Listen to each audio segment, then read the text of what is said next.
तापत्रयी विनाशाय श्रीकृष्णाय वयं नमः।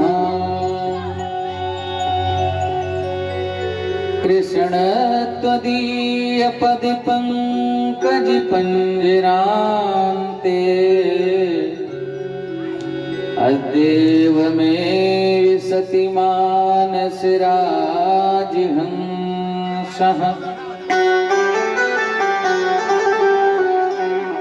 प्राणप्रयाण समये कफपित्तवातैः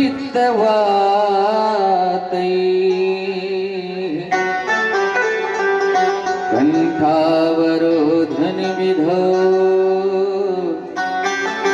सुमरणं कुतस्ते।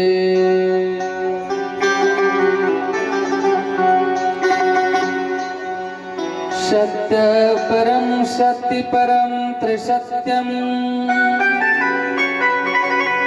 सत्यशियोनिं निहितं च सत्ये। सत्यस्य शतनेत्रशास्त्रनेत्रम् सत्यात्मिकां त्वां शरणं प्रपन्नः। धियं सदा परिभवग्नं भीष्टिदोहम्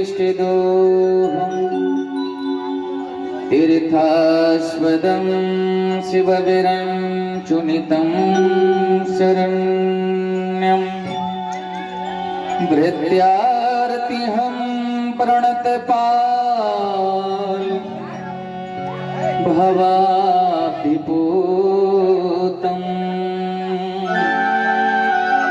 वन्दे महापुरुषते चरणारविन्दम्।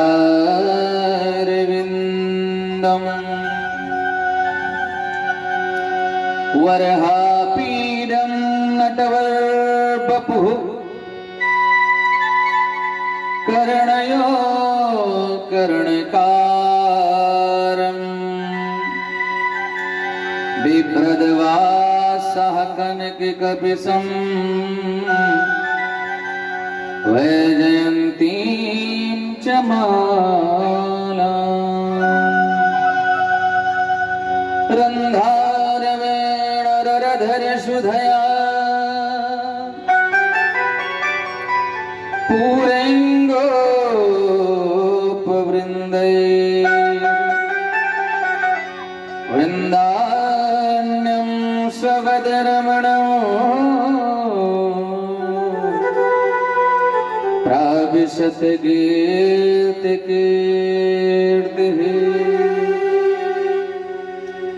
डिं डिं डिं कृतडिम्बडिम्बडमरू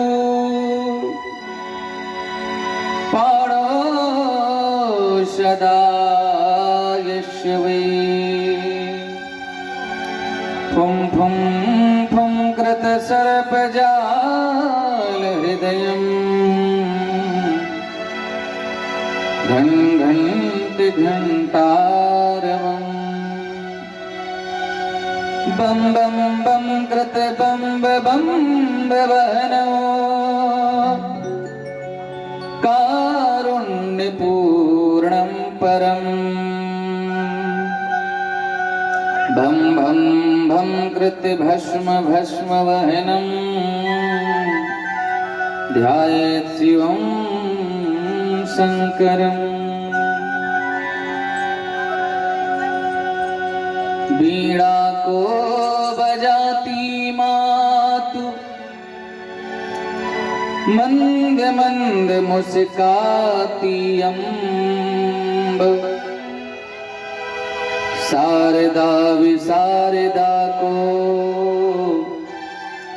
प्रथम मनाऊं मैं।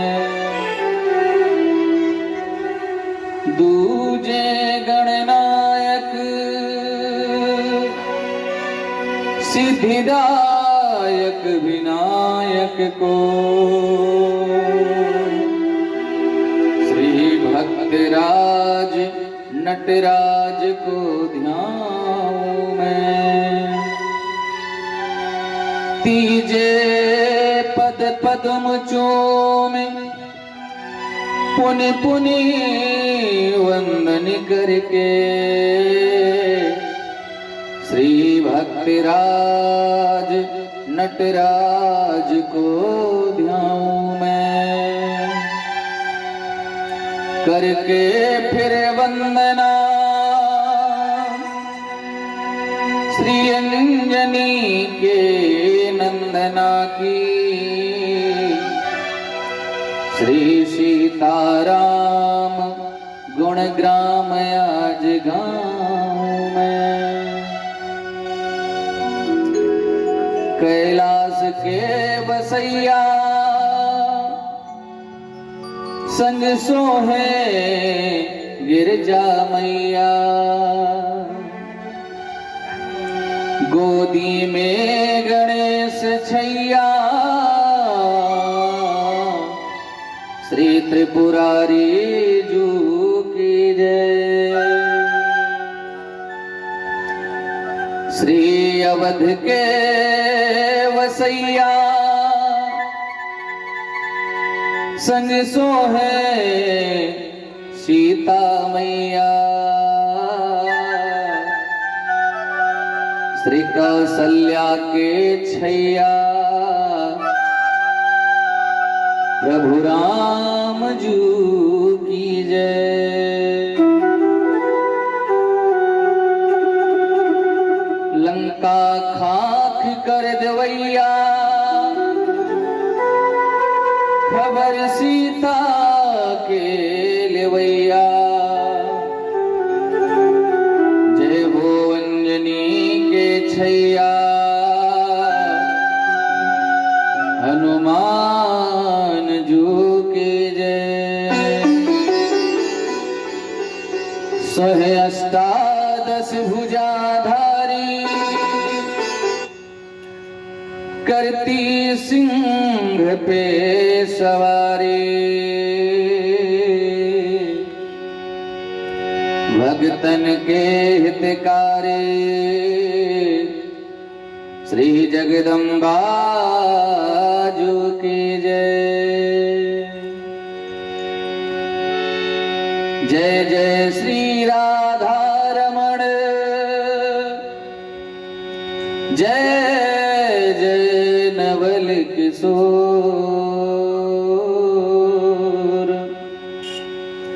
जय गोपी चित चोर प्रभु,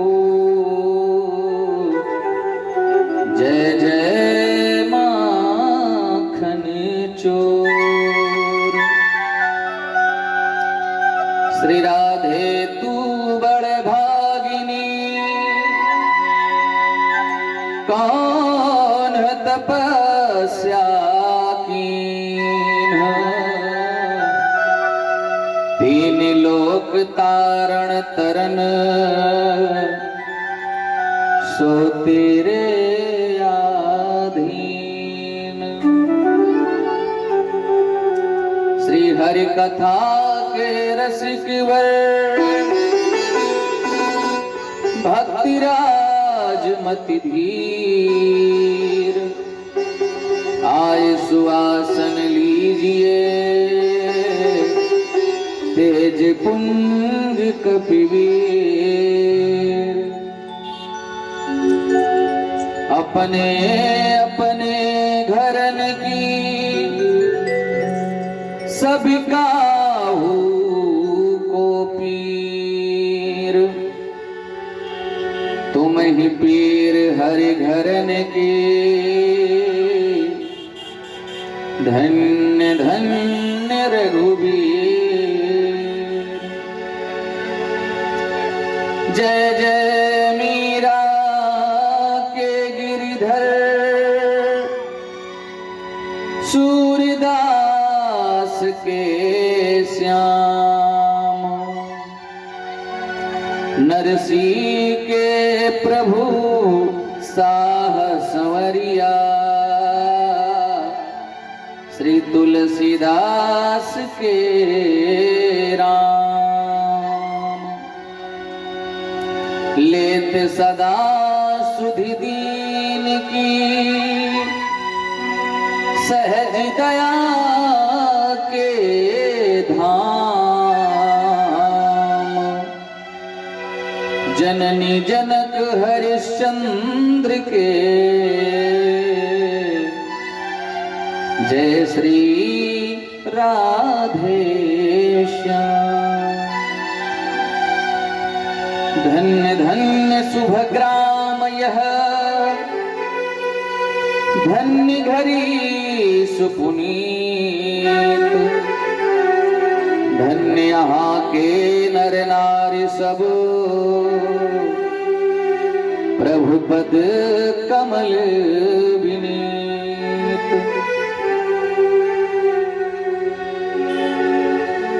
अखिल ब्रह्मांड आदिनायक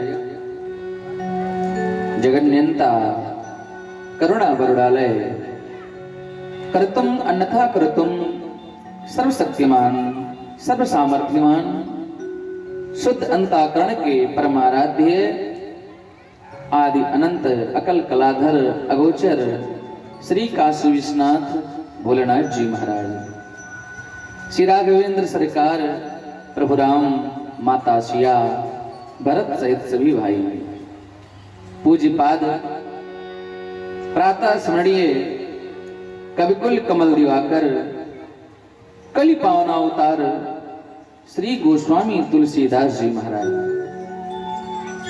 वाल्मीकि जी महाराज एवं वेद व्यास जी महाराज, परम्बा जगदम्बा भगवती दुर्गा, महाकाली, महालक्ष्मी, महासरस्वती, वेद भगवान, माता गायत्री, सनातन धाम में विराजमान श्री समय मैया, पूज्य चरण शरण श्री राधा जी रमण, श्री वृंदावन बिहारी लाल, भगवान के वांगमयी स्वरूप श्रीमद् भागवत महापुराण, इस यज्ञ में पधारे हुए सभी देवी देवता, स्थान के देवता भगवान भोलेनाथ एवं इस कार्यक्रम के परम आयोजक आदरणीय श्री सुभाष चंद्र तिवारी जी गुरु जी एवं मंचस्थ हमारे आचार्य महोदय लव कुमार शास्त्री जी, पंडित परमेश्वर जी ढोलक पर सुंदर आनंद देते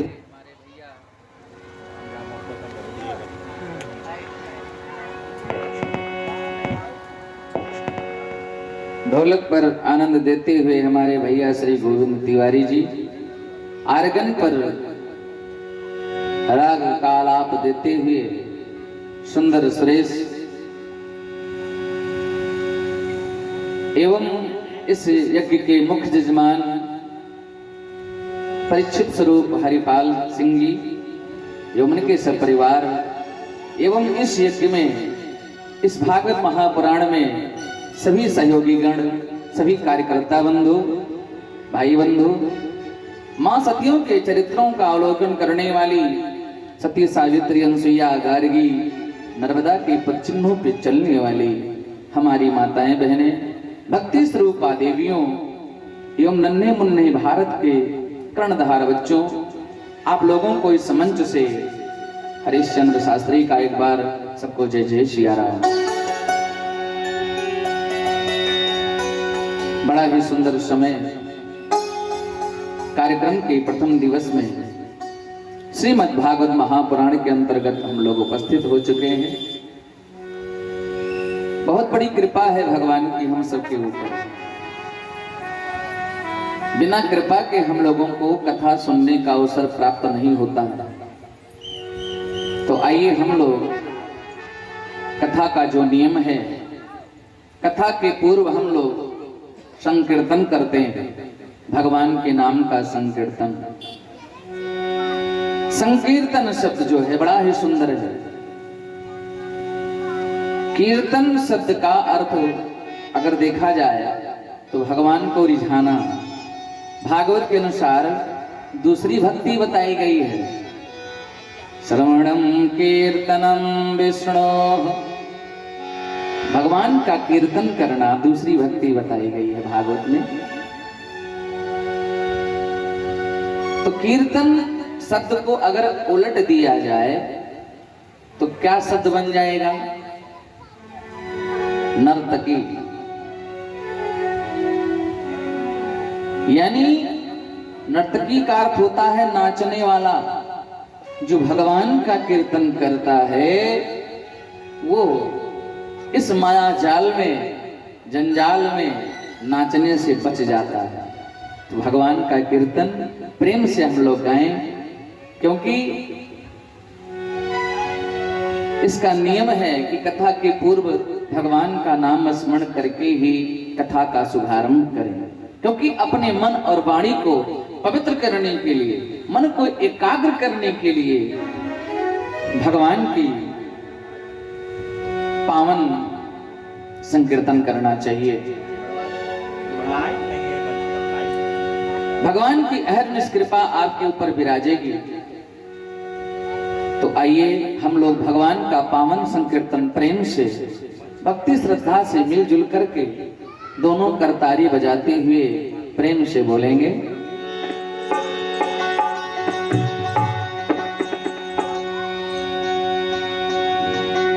श्री राधे राधे गोविंद गोविंद राधे राधे राधे गोविंद गोविंद राधे। श्री राधे राधे गोविंद गोविंद राधे। राधे राधे गोविंद गोविंद राधे।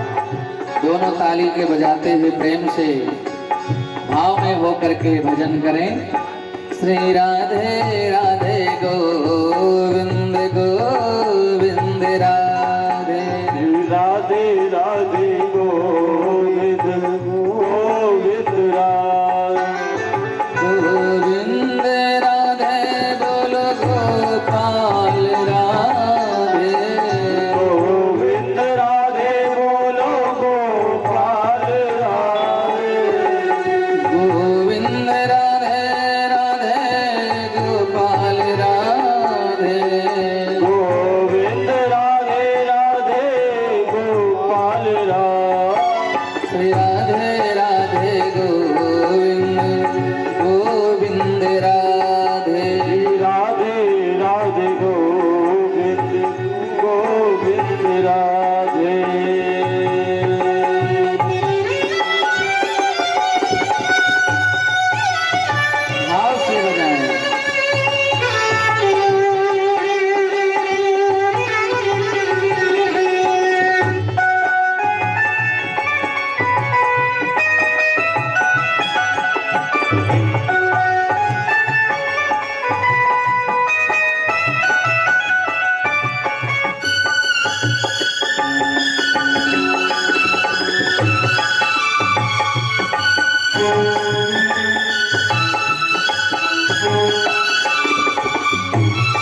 बोले राधे कृष्ण भगवान की जय हो, श्रीमद् भागवत महापुराण की जय हो, काशी विश्वनाथ भगवान की जय हो, श्री हनुमान जी महाराज की जय हो, समस्त क्षेत्रवासियों की जय हो, समस्त ग्रामवासियों की जय हो, यजमान देव की जय हो, गुरुदेव भगवान की जय हो। बड़ा ही सुंदर करतारी को बजाते हुए प्रेम से आप लोगों ने भगवान की पावन कीर्तन का श्रवण और गायन किया। आइए हम लोग भगवान की पावन कथा में प्रवेश करें। सबसे पहले हमें आपको जानना चाहिए कि श्रीमद् भागवत महापुराण का उद्गम कहां से हुआ। भागवत तो हम सुनते हैं, लेकिन भागवत का अर्थ हमें नहीं पता। किसी ने पूछा, भैया कहाँ गए थे? भागवत सुनने गए थे। भागवत क्या है? भागवत में 4 अक्षर हैं, भा, गा और वा और ता। भा से भक्ति और गा से ज्ञान, वा से वैराग्य और ता से त्याग।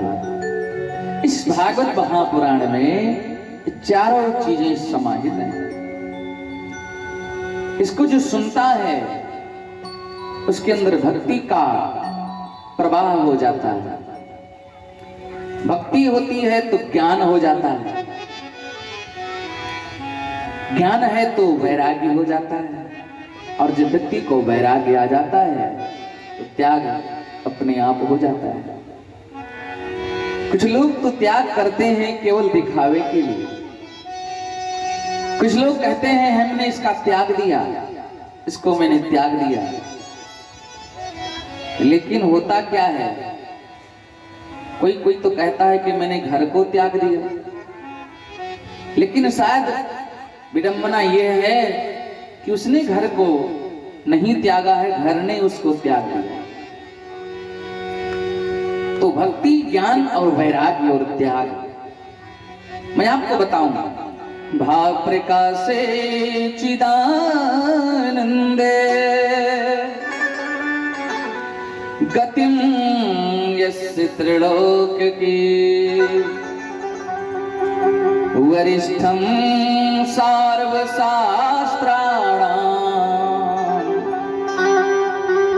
तरुणीं भवसागरम्। भागवत में दूसरा अभिप्राय बता रहा हूं आपको। भा से हृदय में प्रकाश, गाक्षर से ये तीनों लोकों की गति को जानने वाला, गतिम यस्य त्रिलोक की। तीसरा अक्षर है वा, वरिष्ठम सर्वशास्त्राणां। ये श्रीमद् भागवत सभी शास्त्रों में वरिष्ठ है, वरिष्ठ अर्थात बड़ा है। तरुणीं भवसागरम्, चौथा अक्षर ता है। तरुणीं भवसागर। ये श्रीमद् भागवत महापुराण, तरणी किसको बोलते हैं? नौका को, नाव को तरणी बोलते हैं। यह अज्ञान रूपी, भाव रूपी समुद्र को पार करने के लिए, भाव रूपी सागर को पार करने के लिए यह नाव के सदृश श्रीमद् भागवत महापुराण। श्रीमद् भागवत महापुराण का उद्गम भगवान श्री नारायण के मुख कमल से हुआ।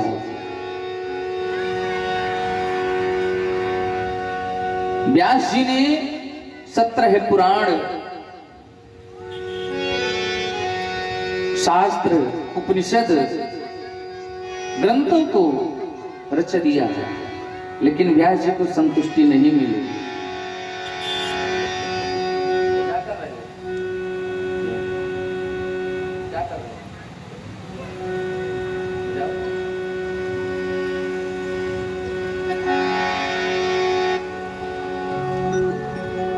संतुष्टि नहीं मिली व्यास जी को, तो व्यास जी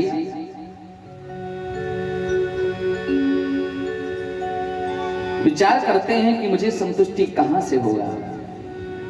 तो बड़ा सुंदर समय आया, भगवान श्री नारायण के मुख कमल से सर्वप्रथम 4 श्लोक स्फुटित हुए भगवान के मुख कमल से, और वो 4 श्लोक सर्वप्रथम भगवान नारायण ने पितामह ब्रह्मा जी को सुनाया।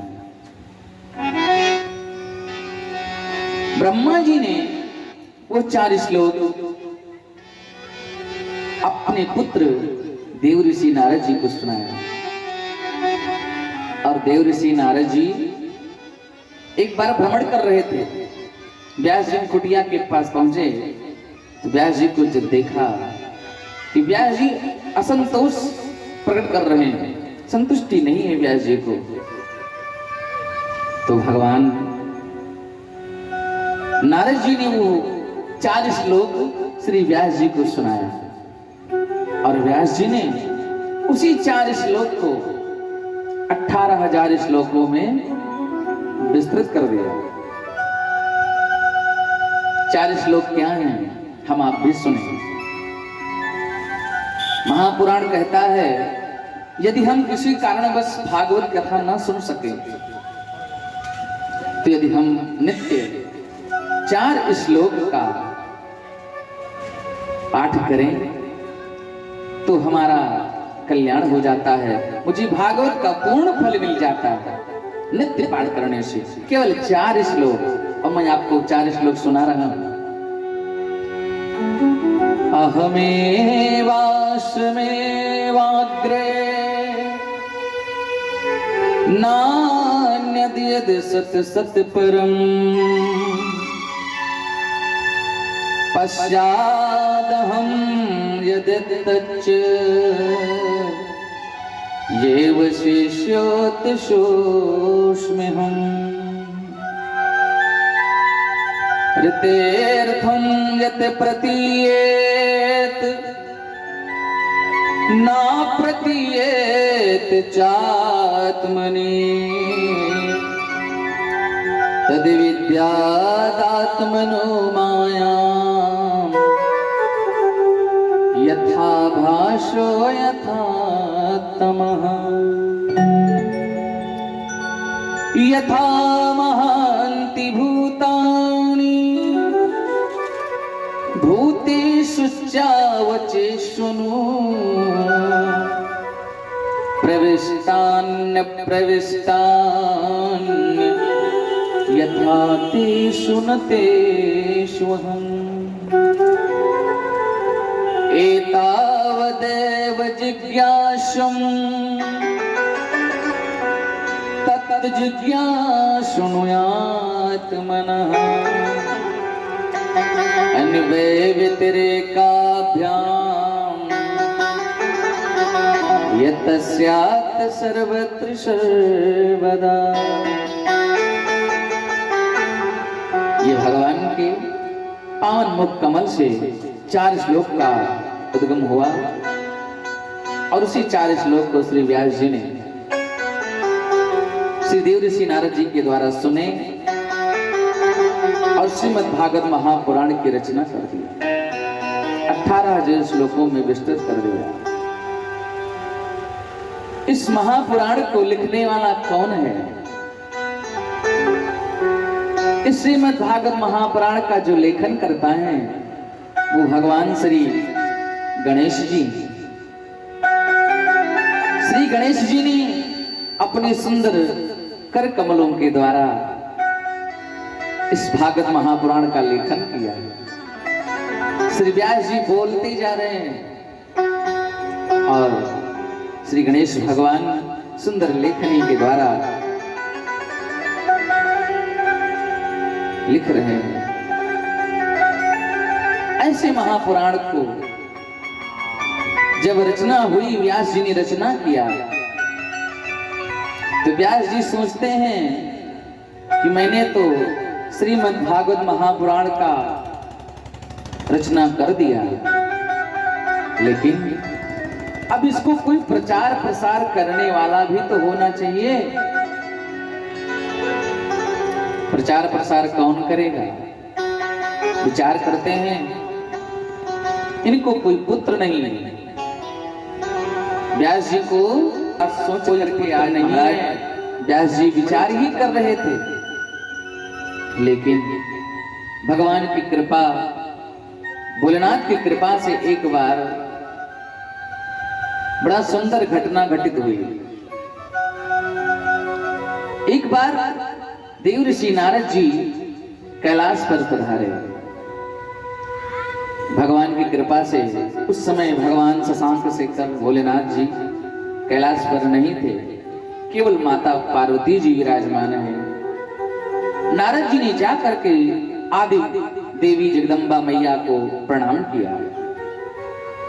माता पार्वती ने देव ऋषि नारद जी को प्रणाम किया, क्योंकि पार्वती माँ के नारद जी गुरुदेव लगते हैं। बचपन में माता ने गुरु मान लिया था।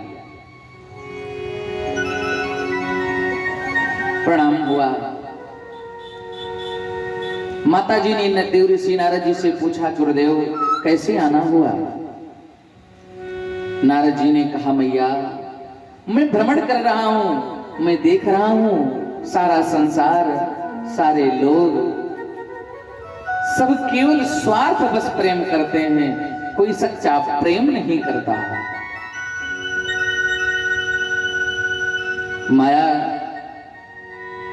योग माया शक्ति पार्वती मैया ने कहा कि हे देव ऋषि नारद जी, आप ऐसा क्यों कह रहे हैं? बोले, हाँ माँ, मैं सच कह रहा हूं। चलो ठीक है, मेरी बात अगर झूठी है तो एक परीक्षण आप पर हो जाए। ये बताओ माता कि भगवान भोलेनाथ जी आपसे कितना प्रेम करते हैं? माता पार्वती कहती हैं कि भगवान भोलेनाथ जी मुझे अधिक प्रेम करते हैं, अगाध प्रेम करते हैं, जिसका कोई वर्णन नहीं कर सकते। बहुत प्रेम करते हैं मेरे प्रभु। नारद जी ने पूछा कि मैया वो आपसे प्रेम करते हैं? बोले हाँ, तो प्रेम करते हैं, इसका कोई प्रमाण है आपके पास? माता ने कहा कि हाँ देव ऋषि नारद, जो गुरु मंत्र लिया जाता है वो गुरु मंत्र किसी को बताया नहीं जाता है, लेकिन मेरे भोलेनाथ, मेरे प्रभु मुझसे इतना प्रेम करते हैं, उस मंत्र को भी नहीं छुपाए, उस गुप्त रहस्य को भी नहीं छुपा रहे हैं, मुझे सारी चीजों का वर्णन किया है।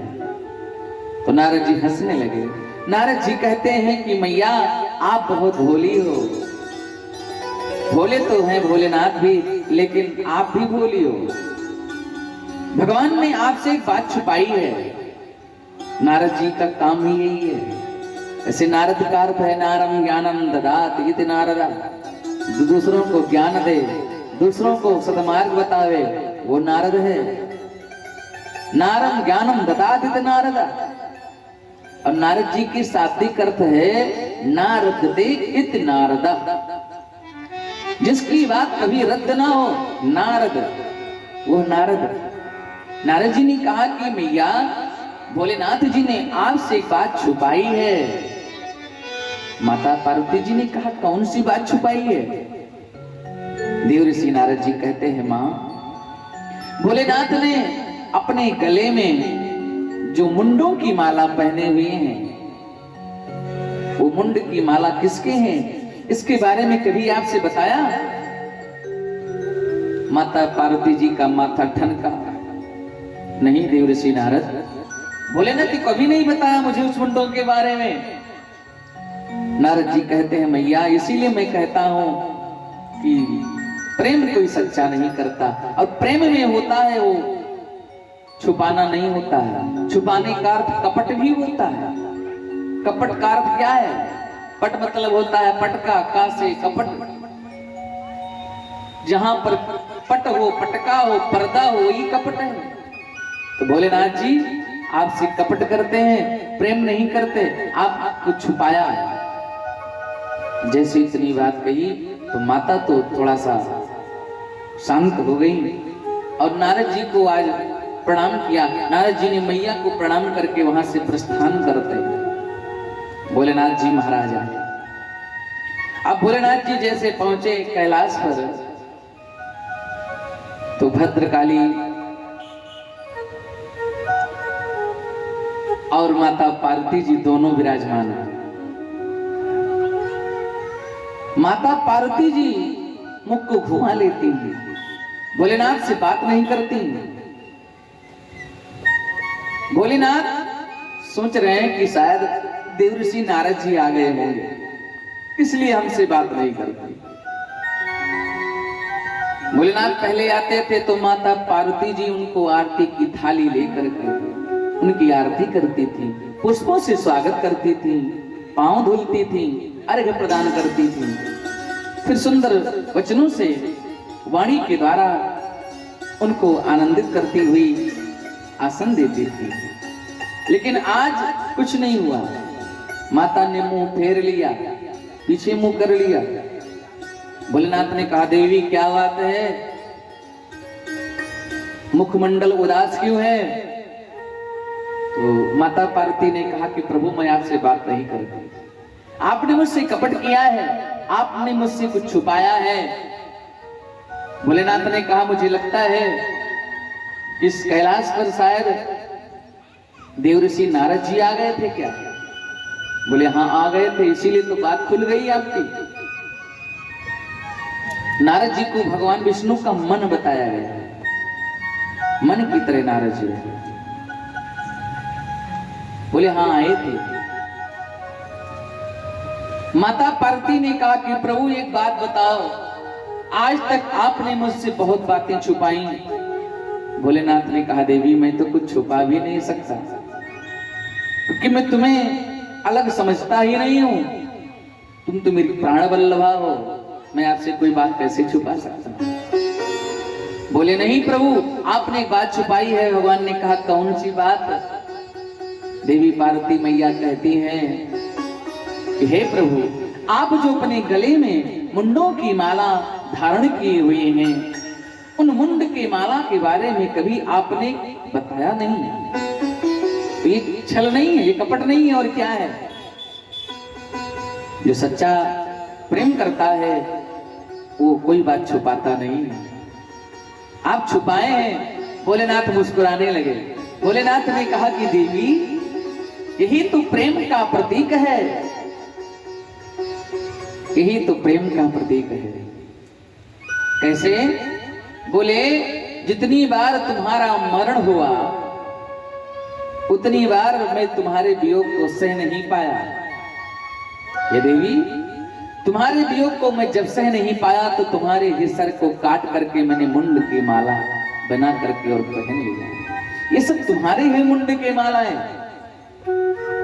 देवी पार्वती ने कहा, प्रभु मुझे लगता है कि आप मुझसे और झूठ पर झूठ बोलते जा रहे हैं। कुछ लोग होते हैं ना, एक झूठ पर कई झूठ बोलते जाते हैं। देवी मैया कहती हैं, मुझे लगता है कि आप मुझसे झूठ पर झूठ बोलते जा रहे हैं। अच्छा एक बात बताओ प्रभु, मेरा कई बार मरण हुआ लेकिन आपका मरण क्यों नहीं हुआ? मैं इतनी बार मरी, आप? भगवान भोलेनाथ ने कहा, देखो हमें अमर कथा आती है, जो अमर कथा सुन लेता है वो कभी मरता नहीं। और जन जन में रस धार भरेगी कृष्ण कथा, भक्तों का कल्याण करेगी राम कथा। जन जन में रस धार भरेगी राम कथा, भक्तों का कल्याण करेगी राम कथा।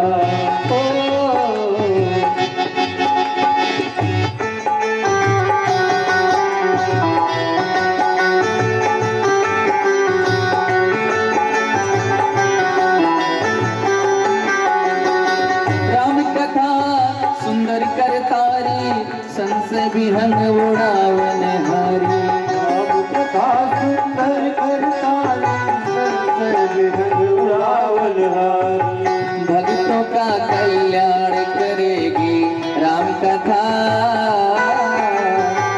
जन जन में रस धार भरेगी राम कथा। भक्तों का कल्याण करेगी राम कथा।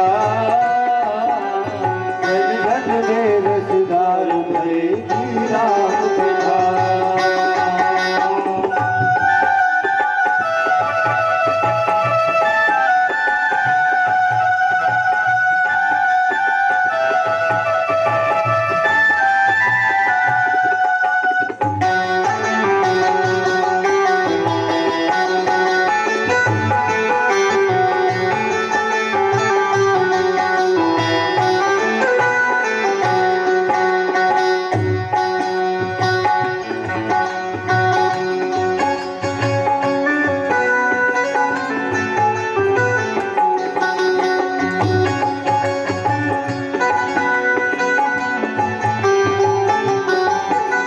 जन जन में रस धार भरेगी राम कथा। भक्तों का कल्याण करेगी राम कथा।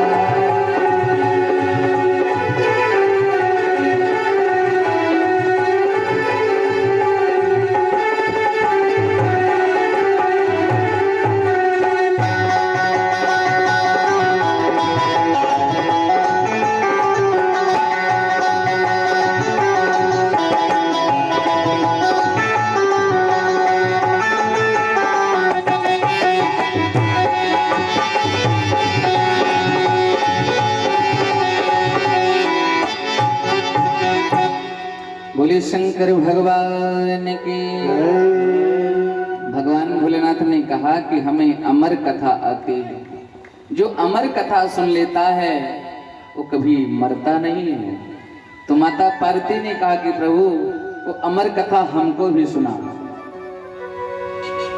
भोलेनाथ ने कहा कि ये कथा वैसे सबको नहीं सुनाना चाहिए। बड़ा सुंदर उपदेश मिलता है इस कथा से। कथा सबको नहीं सुनाना चाहिए। शास्त्र कहता है कथा उसी को सुनाओ जो कथा सुनना चाहता है। कथा रसिक को सुनाओ जो कथा के रसिक हैं, इच्छुक हो, पिपासु जन हो, उनको कथा सुनाओ। तो भगवान ने कहा कि देवी ये कथा तो हम एकांत में सुनाएंगे। भगवान भोलेनाथ आज माता पार्वती को लेकर के वन में पहुंचते हैं। सुंदर वन में पहुंचे, भगवान ने अपने डमरू का नाद किया।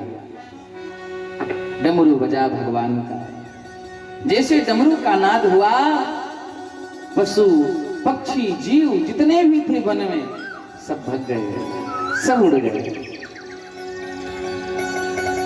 सब भग गए वहां से। अब भगवान कथा सुनाने बैठे।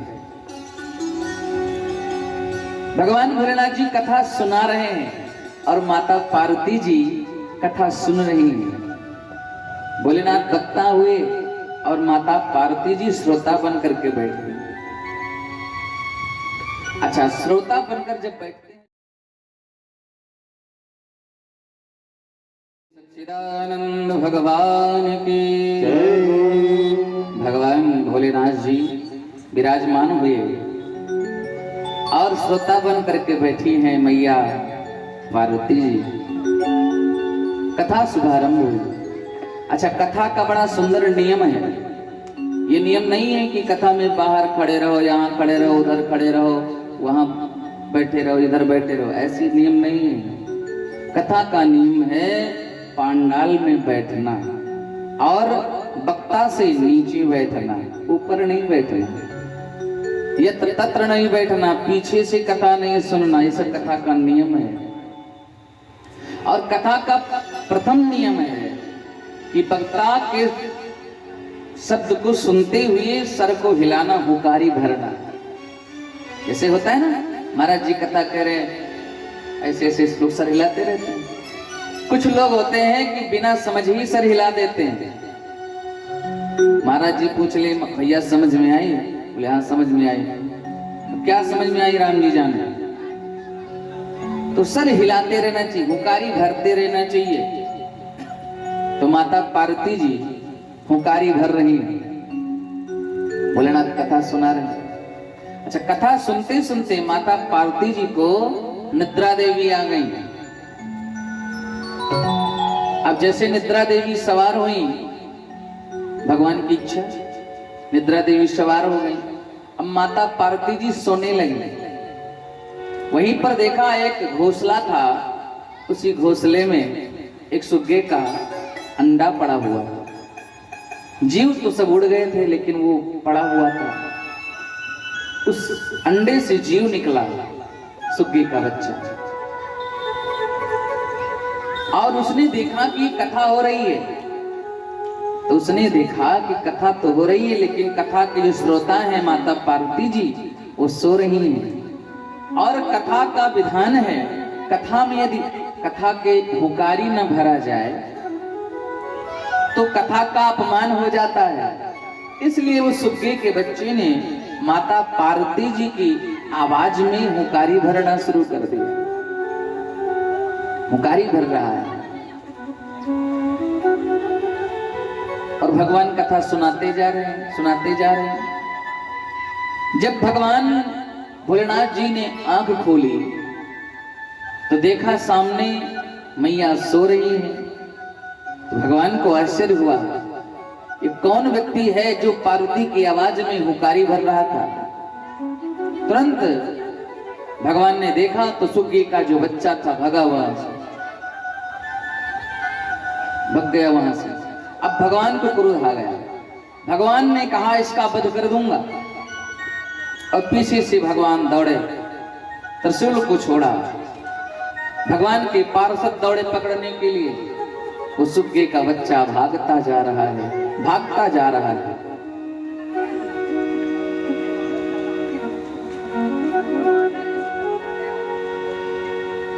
कई लोगों में गया रक्षा के लिए, लेकिन कोई रक्षा नहीं करता। किसी से कहते भैया रक्षा करो, पूछते किससे, बोले भोलेनाथ से। बोले भगो यहां से। भोलेनाथ के द्रोही को कोई नहीं बचा सकता। अतल लोक गया, वितल गया, भुआलोक, स्वालोक, महालोक, जनालोक, तपालोक, सत्यलोक तक गया, स्वर्गलोक में गया, ब्रह्मलोक में गया, कई जगह गया, लेकिन शरणागति नहीं मिली। बहुत भागता जा रहा था सुग्गे का बच्चा। तो रास्ते में एक कुटी मिली, सम्याप्रास नामक कुटी।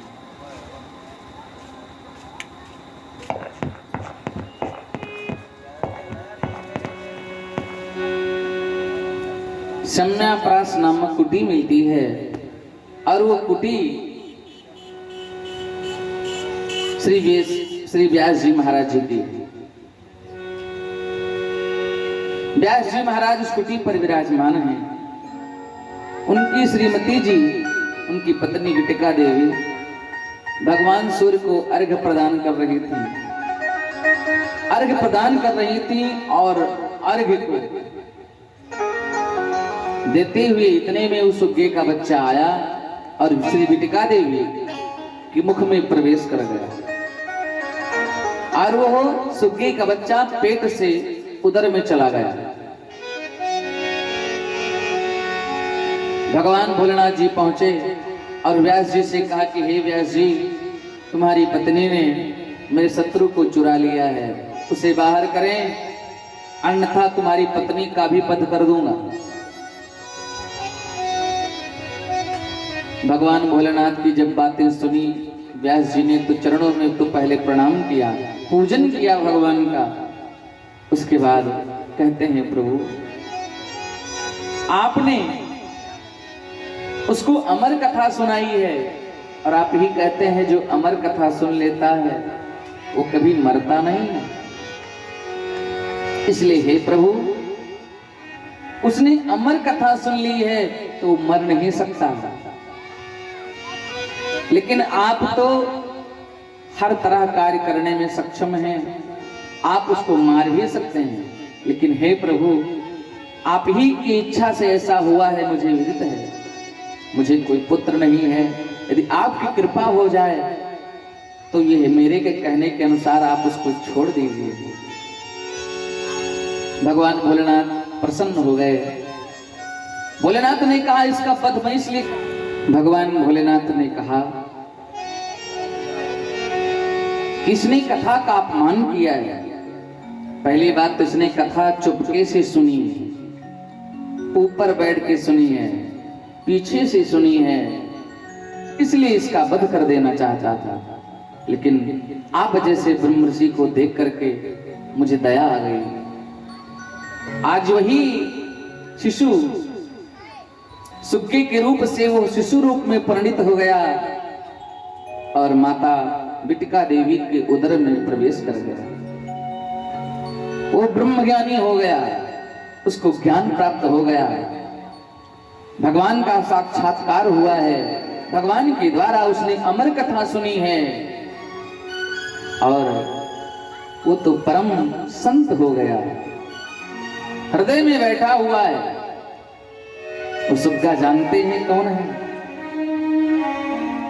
वो वही गोलोक धाम का सुग्गा है जो श्री राधा जी की और भगवान श्री कृष्ण जी की पत्रिका को आदान प्रदान करता था। श्री राधिका जी की पत्रिका को ले जाकर के भगवान श्री कृष्ण को देता था, भगवान श्री कृष्ण की पत्रिका श्री राधिका रानी को देता था।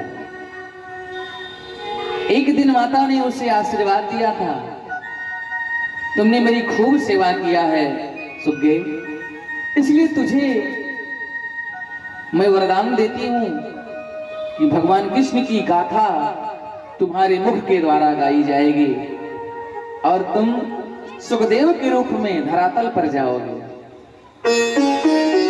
वही सुग्गा आज माता बिटिका देवी के हृदय में बैठा हुआ और मंत्र उच्चारण कर रहा है।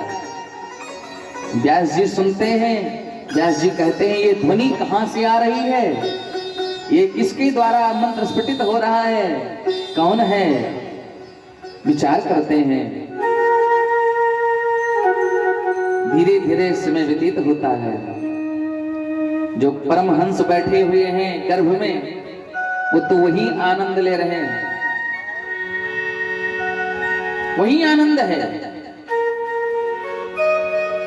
प्रेम जब अनंत हो गया, प्रेम जब अनंत हो गया, ये रोम रोम संत हो गया।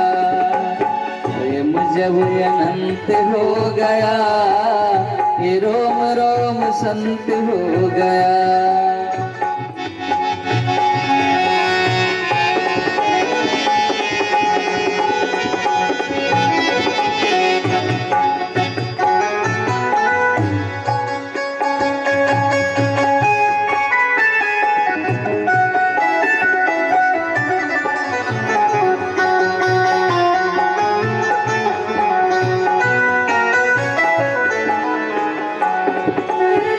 प्रेम जब अनंत हो गया, ये रोम रोम संत हो गया। प्रेम जब अनंत हो गया, रोम रोम संत हो गया। आज स्वयं भगवान के द्वारा जिसको कथा सुनने को मिला हो, उसका तो प्रेम अनंत हो जाएगा। सदगुरु की जब मिली कृपा, सदगुरु की जब मिली कृपा, सदगुरु की जब मिली कृपा, सदगुरु की जब मिली कृपा, वासना का अंत हो गया, ये रोम रोम संत हो गया। वासना का अंत हो गया, रोम रोम संत हो गया। प्रेम जब अनंत हो गया, रोम रोम संत हो गया। प्रेम जब अनंत हो गया, रोम रोम संत हो गया।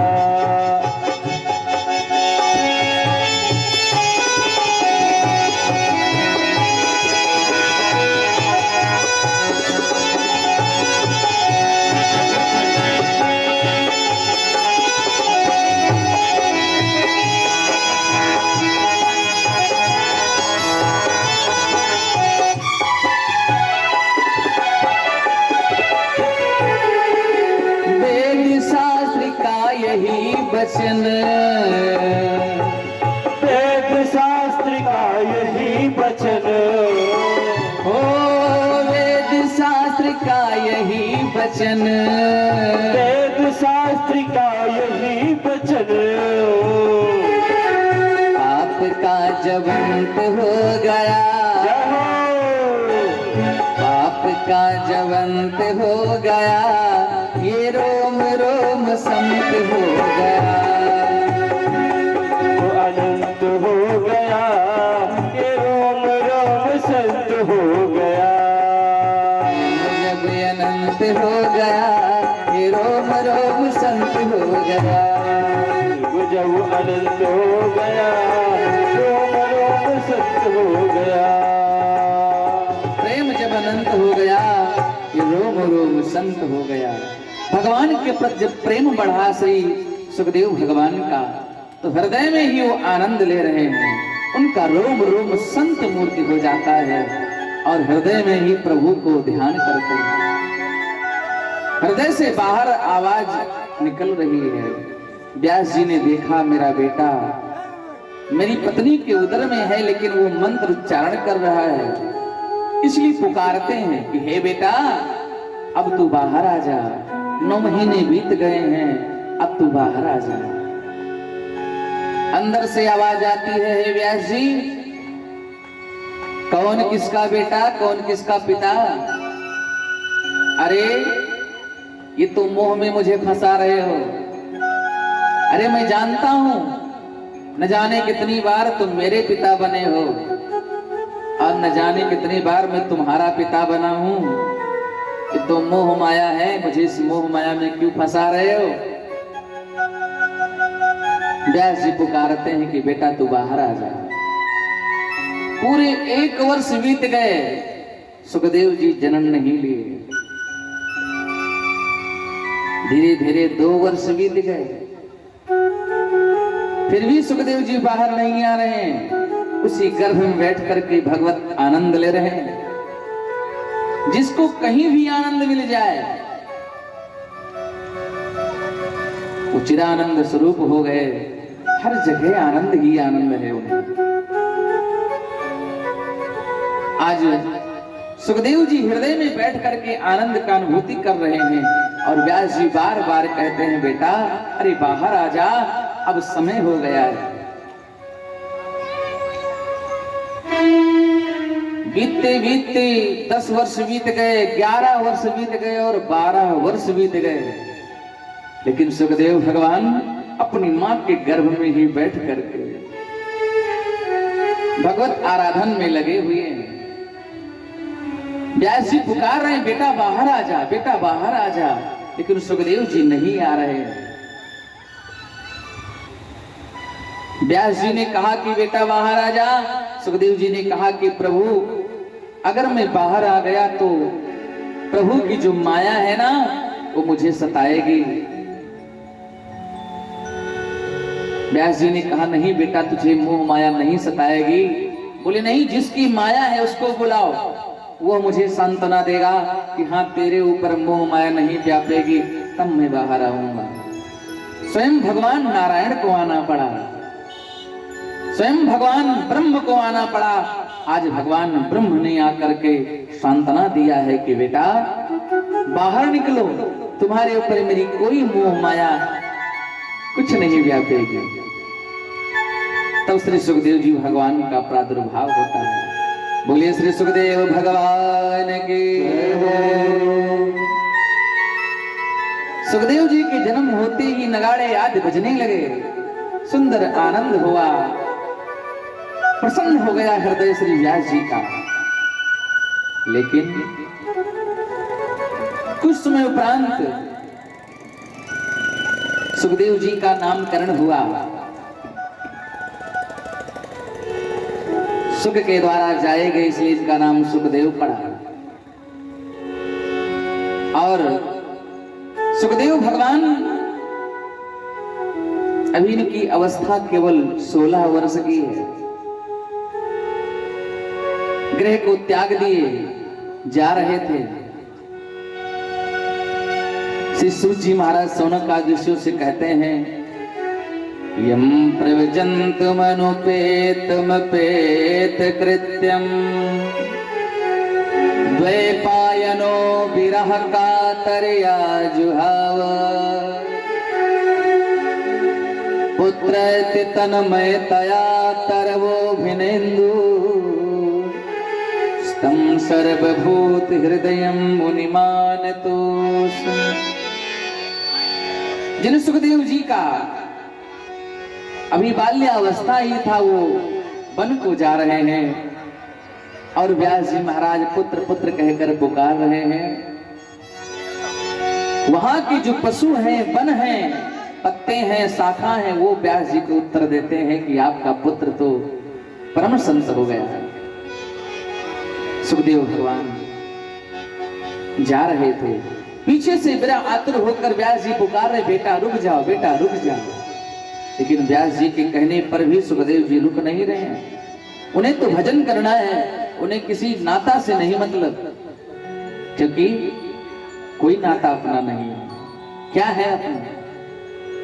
मैं नहीं, मेरा नहीं, ये तन किसी का है दिया। मैं नहीं, मेरा नहीं, तन किसी का है दिया।